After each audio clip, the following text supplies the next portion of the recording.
We're also excited to announce the Skyrim Anniversary Edition, which will launch on November 11th. This new version contains Skyrim Special Edition plus 10 years worth of content and tons of creations and items. If you already have Skyrim Special Edition, you can upgrade to the Anniversary Edition for the additional content. Launching at the same time, we'll have a free next-gen upgrade for Skyrim. You don't need to own the Anniversary Edition to experience Skyrim on next-gen consoles. Check out our article on Skyrim10.com to learn more about the Anniversary Edition. Ashley, there's something else that we were adding in Skyrim that you've been excited about that's free for all players. What is that? Yeah, you know what? I think 10 years is a long time to wait, but I think it's worth it. We're putting a fishing mechanic in the game. It's something that, you know, I've always wanted to do in Skyrim. You're running around the world, exploring the wilderness. You don't have to dive in the water and click blindly anymore, right? You can now grab a fishing pole, do some fishing quests. It's a great addition to the game. It'll be free to everyone, and it really adds to, again, the immersion of the world of just running around Skyrim. You can now go and fish. Sounds very relaxing after a day spent killing dragons. Yes. We have even more to talk about at the end of the panel, but for now, let's dive into the game. Driving for us today is Chris Kreitz, QA engineer. Take it away, Chris.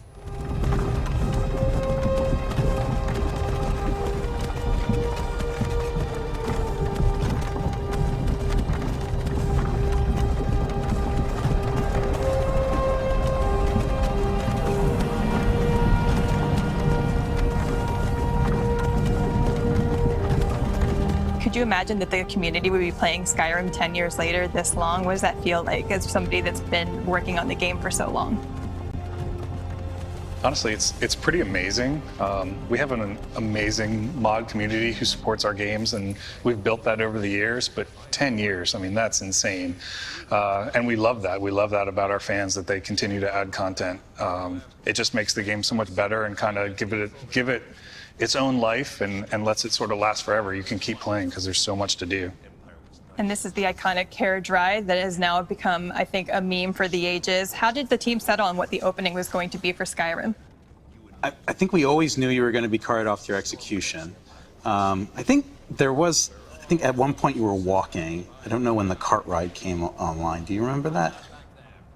What's wrong? I don't remember the cart ride started. I remember it was like new tech we were adding, and it was very difficult to get the cart to work. So it's only in this specific scene, which is kind of interesting. But we definitely knew that you were going to be a prisoner because it's an Elder Scrolls game. So you're always this mysterious prisoner with your own past that you can kind of make up yourself. And that kind of brings you into the world. I remember us kind of talking a little bit too about how, in a way, it sort of harkens back to like Half-Life in a way. Like you have this sort of smooth intro into the game where you get some of the story and some of the setting, but you don't quite know what's going on yet before you get out into the game. And that was pretty cool. It makes it feel believable. Mm-hmm. Yeah, we're adding in all these snippets when they're talking about the world, like you know, the horse thief and referencing the divines and Sovngarde, and it's all there that just sort of drown you in it. Like, hey, you're in here now. The actor who plays Ralof there on the cart, the first person who speaks to you, he does an incredible job. Like, I threw in a lot of lines where, you know, he grew up in this area, and now the people that have protected him are now carrying him off to be beheaded. And so there's this nice mixture of like bitterness, but also sadness when he's carrying the lines. He did a great job. Imperial walls and towers used to make me feel so safe. What is your favorite types of characters to play when you're playing? Well, I don't think we knew it was a thing at the time, but I definitely played Stealth Archer a lot. I played Magic. I tried everything a lot, but I'd always come back to Stealth Archer. I had no idea that was going to be like the best way to play or whatever that you know like everyone on the internet that's thinks. The community defaults back to Sneaky Archer. No matter what race you are, what character you want to play, it's always Sneaky Archer. How about you, Will? Two-handed sword, I think, full berserker mode, just run straight forward. That was definitely fun. And then once you're done with that run through, yeah, switch to mage and do all the mage stuff. Ashley? It depends on what my mood is. If I'm doing sword and board, I'll take Redguard. Stealthy Archer is really popular. I do like to play Argonian because I'm lazy, so I can swim everywhere and I don't have to breathe. If I'm playing the main quest, Dark Elf is good because you're resistant to fire, so it makes the game a little easier if you're just trying to get through it. Ulfric Stormcloak. General Tullius. Some here in Helgen call you a Yeah, hero. I mean, I think we grabbed the actor did Sultai from Battlestar Galactica. Yeah, that's right. Yep. So we added him in there as a tough military voice. The funny thing is he's staring down poor Ulfric Stormcloak, who's gagged. So it's not really the meeting of the two heads of the Civil War that it probably should have been. What in oblivion is that? Sentries, what do you see? It's in the clouds.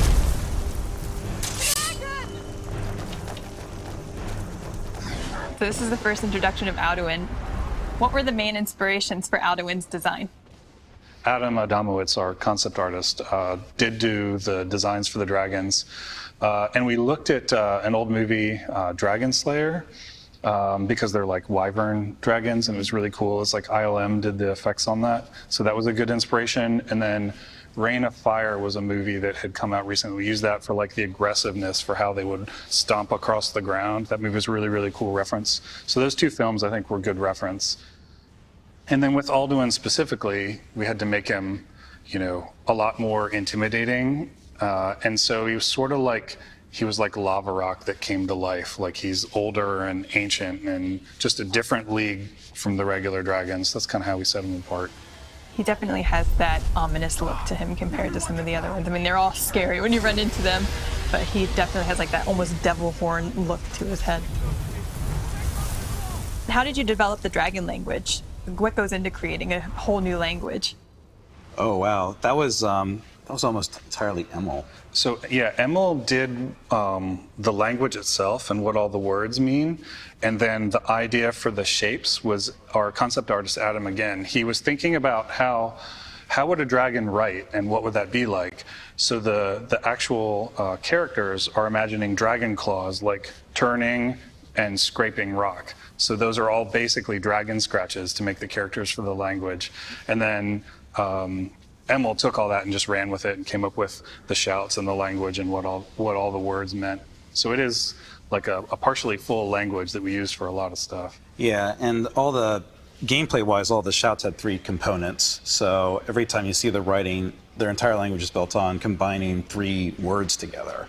So they're making all their writings and language and stuff out of combinations of 3 symbols each time. So there's a specific rhythm to it.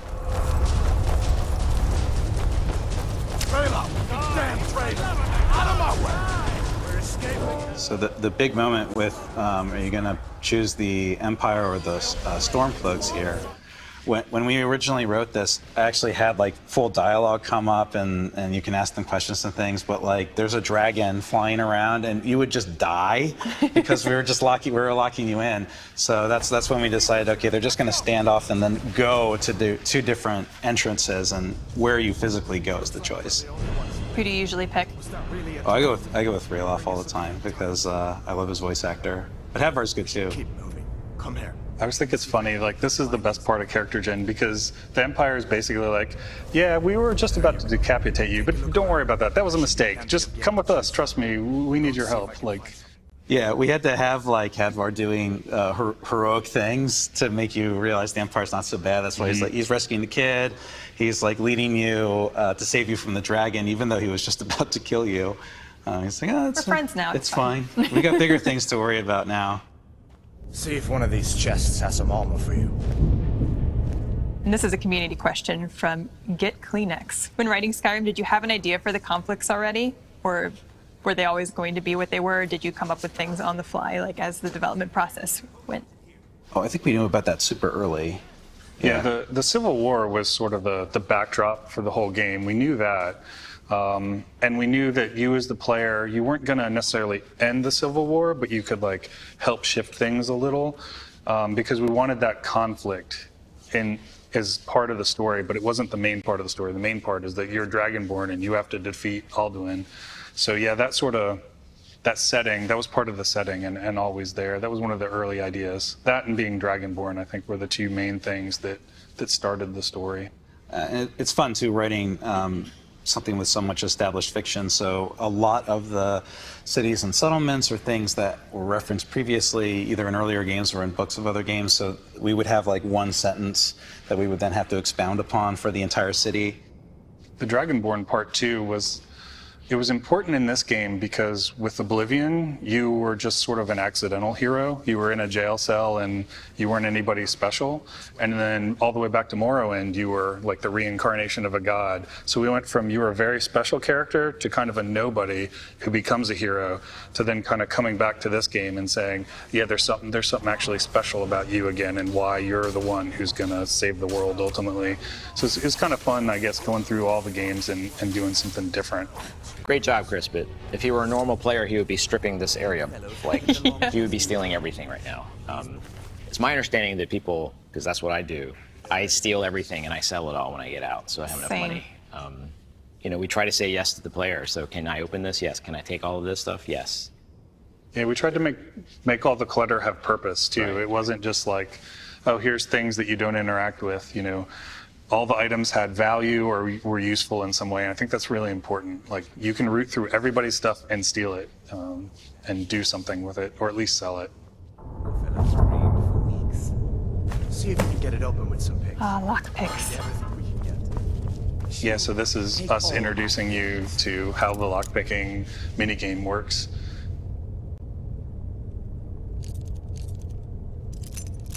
Nothing feels better than getting that right, like on the first try. Grab what you can and let's. What are some of your favorite moments from developing the game? It's hard to say. I think a lot of it really is, we all are working on various parts, and you don't see the game until things start coming together at the end. And it wasn't until you started seeing like the combat come together with spells, with the world, with all the game systems. There's a moment when you're making the game where it's like, oh, it's how all that stuff came together and is actually fun and interesting. It's like a switch goes off. Like, oh, okay, now everyone can see what the game is and react to it and make it better. Yeah, and you get to a point where there's so many pieces, and then you get to see how people put the pieces together. Like, our level designers are great. Like, I remember we're playtesting one time and you're in a cave, and then all of a sudden there's a giant tower right in the middle of it, and it tells a whole story right there. Right, what happened to this big stonework that's in the bottom of this cave now? Yeah, absolutely. The way we make games, in that it's such a huge world and we have a big team that has to like fill out all these spaces, you never kind of know what everybody's going to do because there's so many areas to make. And the level designers can go build something and like mix and match all different sets and caves and architecture and just make really, really cool stuff. That you don't see for a while, you know, when you're working on the game. And it's like, oh, I didn't know we had this whole area over here that does this. It's, in a way, like as a developer, you're exploring the game the way a player would, because it's so huge. That kind of leads into my next question of what is your favorite example of like an Easter egg or environmental storytelling that you've found in the game while playing? One of our clutter artists had taken a cheese wheel, which had a wedge out of it, and then a bunch of little cream puffs. And you would have to look at it from above, but it was the cheese wheel and the little cream puff stacked side, so it looked like Pac-Man, but only if you looked at it from a certain angle. I feel like a lot of people on the team probably have that idea that nobody's going to find something that they added like a little touch to, but like the community is all about it and they find like everything. And that's probably like those aha moments that did happen in the game. I have a community question from the Josh Utley, sorry if I butchered your name. What have been some of the things that players have done that made you say, I didn't know you could do that? It's something funny, and it became kind of a joke, is that you could take the bucket and end up putting it on an NPC's head, and then they wouldn't be able to see you because that's how our detection works. They actually are looking through their eyes, looking for the player, and then you could steal everything in their house. And I made that bucket, and I had no idea that that's where that was going to end up, but it was one of our early clutter assets, you know, things we put around the world, and I wanted to make sure the physics worked right on it so we could pile stuff into it. But I had no idea people would just like turn it over and like place it on people's heads to rob the world blind. That was hilarious. I'm a master criminal.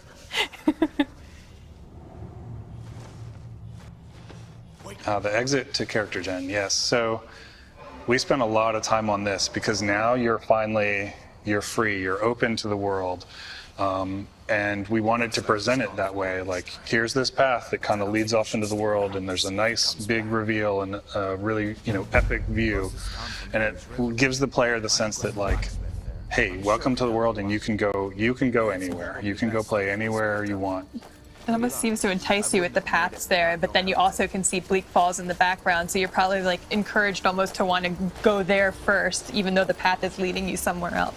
Yeah, we actually had to write this segment a few different times because originally we had Hadvar or Ralof would, offer to come with you because you just escaped this harrowing experience together. But when we did that, everyone felt obligated to have to go to the next spot. And then it wasn't the big open adventure the way we normally would have it. So we ended up having him say, okay, I'm going to go off on my own. You can follow me if you want. So that it's a little bit more at your discretion where you want to go. The game's not trying to tell you to go anywhere. Yeah, that line was definitely the nod of like, hey, you can do whatever you want now, but if you want me, I'm heading to this town. Whenever you want to do the main quest, I'll be there. Yeah. I mean, just looking at the scene when you walk out, something that makes this new for us with Skyrim is the verticality of the world. You're able to see these mountains, See that ruin out there? like real mountains this time that you have to actually climb up and the weather changes. And Always used to give me it's that joke of, Todd saying, if you see that mountain, you can climb it. And that, when I first got out of character, that's the first thing I wanted to do was just to go up that mountain and see what was up there. And we do all this work for these NPCs that run around the world and stuff. Like, he has a lot of stuff to stay everywhere. Oh, yeah. And I bet you 99% of people never see him, right? One day, I just for fun, I followed him and I saw all these things that had happened. And I went, oh my God, all this effort. Oh yeah, he has a whole family there. Same with Ralof, right? Like Ralof and Hadvar from the same village. Right. They have family that's there. When they escape, they go. They sit down, tell them what happened. Yeah, exactly. They introduce you like this is my uncle. There's a whole story. They'll give you gifts. They'll be like, hey, here's a gift. I'm like, you just gave me something. Like you saved my nephew's life. You exactly. Take what I got. Yeah. And now I'm gonna steal you. I'm gonna rob you blind now and steal the rest of your stuff. Well, it's mine is yours. Yeah, exactly. There's dragons, so we have different priorities now. What was the main inspiration for the look and feel of Skyrim versus other Tamriel provinces? Well, I think a lot of it is thinking about like what kind of world the Nords live in. And we sort of settled on this term, we internally called it epic reality. And what that really means is it's very picturesque and scenic kind of all the time. So we wanted really dramatic views. And the world kind of dictates that. And then we figure out then how the people live in this world and how they would look. So how the Nords dress, what they wear, what their history is. We try to layer in a lot of the culture around you of the Nords, from the ancient ruins we're heading up to now, all the way to like how they live now in the cities.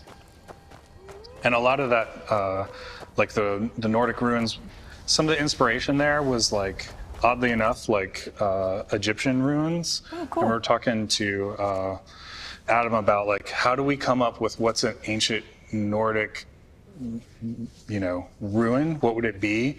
And we wanted it to be like big stone, like buildings that were, would stand the test of time, like the pyramids or something like that, but not iconic in that way. And he ultimately came up with this idea of these sort of rib shapes. So it was sort of like giant dragon ribs. Oh, that's cool. That would line the ridge of mountains. So we sort of imagined them as like dead dragon temples all across the world. That's sort of where the shapes came from. With a lot of cool like iconography inside, much like you'd see in something in Egypt. So I don't know, it was like a weird roundabout way to get there, but we wanted to sort of invent something that was inspired by other things. Do you have a favorite region?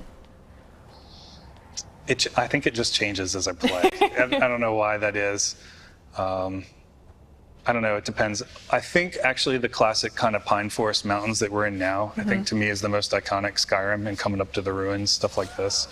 But it's nice to, get out into the tundra and have, big open views, or get up into where it's, snowing and icy. I don't know, all of it's got its own kind of feel. Yeah, I spent a lot of time in the Reach because I was doing a lot of writing for the city of Markarth, and that was nice because it was so different. Cool. You had all the Dwemer ruins, and they built a lot of stuff out of the dungeon kit and just jammed it into the settlement kit. The Dwemer stuff too was pretty cool because we have this sort of, I don't know if there's a map, but we know the migration of the dwarves and where they came from. So we have them all in Morrowind and then coming through the mountains. So that's how we kind of put the dwarven stuff more heavily into the Reach because that's where they would have traveled. I don't know that anyone would know that or care, but it was pretty cool in building the world. Like, oh, let's put a lot more dwarven stuff on, you know, the western side of Skyrim. How about you, Ashley? Do you have a favorite region? So usually my go-to is I'll be in Whiterun. I'll take a carriage over to Riften, and I'll do the walk. Riften, basically towards the throat of the world, right? So basically you're walking through like this fall foliage. It's beautiful. There's a lot of fun stuff to do on the way. Then you hit the mountain, and you just start going up all the steps to the throat of the world to do that part of the main quest. And so I've always really enjoyed that walk. During development, everyone play tests the game, and usually what I'll do is we'll go, hey, Will, you're going to play the Thieves Guild this time. Matt, you're going to play the Mages Guild. I remember playing a lot of Thieves Guild, so I was out in Riften a lot. Yeah, I think that area, that Fall Forest region, we were trying to make it sort of the prettiest area in the game, if that makes sense. And it's the most like relaxing, whereas everything else is a lot harsher. So that was kind of the contrast region to be like, it's nice over here. And then the cool part was you go to the city and you find out actually it's kind of a terrible city. And this is where the Thieves Guild's living. They're all, on the lower level of the city. Yeah. Greylock's horrible. We did that on purpose. We wanted it to the contrast of like, hey, that city is actually kind of bad, but it's in the prettiest location. I kind of like that even more. Do you have a favorite dungeon? There's so many of them to explore that have like kind of different features in them. I don't know, there's tons of awesome dungeons in the game, but I actually think like Blackreach is really cool because it's so expansive and it's a surprise. It wasn't something we showed, and it was a cool moment where the player's like, okay, I've seen the map, I kind of get what this game is, and then like you go underground and stumble into it, and you're like, wait, this place is huge, and there's all these little like hidden parts to it. I think that's really cool when you do something that's like a surprise that's that big. And this is where I believe you first see Draugr if you're going down the main path. What was the inspiration behind them? Well, we wanted to have, undead, and we'd had Draugr before. I think we put them in Blood Moon, the expansion for Morrowind, so that's going way back. And it's a different take. Like they're not skeletons, they're not this. They're more of like mummified warriors, but we didn't want them to be slow moving. We wanted them to have, be action-oriented combat. Terrifying. Yeah, and they're sort of the guardians of these ancient temples. They're buried there. I remember during Skyrim going back to Blood Moon and referencing a lot of that design and art from that, just to figure out like what did we do, how do we make that. Yeah, early on it was kind of our only big example of something that we'd done before, unless you go back to the really, really old games. And other than there, you just know, all right, well, it's a snowy region. It's there's not as much you can pull from that. You can pull more of the lore, but not the setting as much. Right. So this room holds the distinction of being the room with the most developer deaths. Because we were true. It feels like a death trap. That is true. We were tuning the balance specifically when we hit this room, and we kept changing the number of Draugr here, the placement of the oil trap. I think, we ran through, would just die 10, 12 times over, take a ton of notes, and do it all over again. The thing I like about this dungeon too is if you just do this dungeon out of character gen, you got enough of everything. You got armor, you got weapons, you'll have spells, you'll have leveled up I think you level up like 2 or 3 times in this dungeon. I died a lot in this encounter too, actually. I hated this boss. The Dragon Priest? Yes. I would actually I would wait to hit the word wall. I would do everything. I would basically get all set up, That's do how I everything. played as well. Everything, and then Pick everything up, and then do the word wall, and then go, okay, here we go. Don't die. I do keep away, and I would try to like run around and like just hit him from time to time if I'm too low, and then like run away and go and then like come back later. Yeah.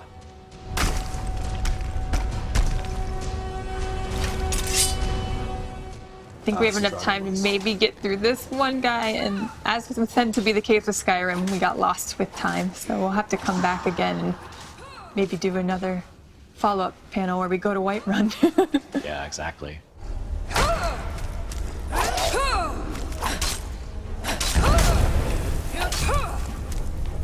Oh no, he's killing pretty well. Way to go, Chris. Thank you to Ashley, Matt,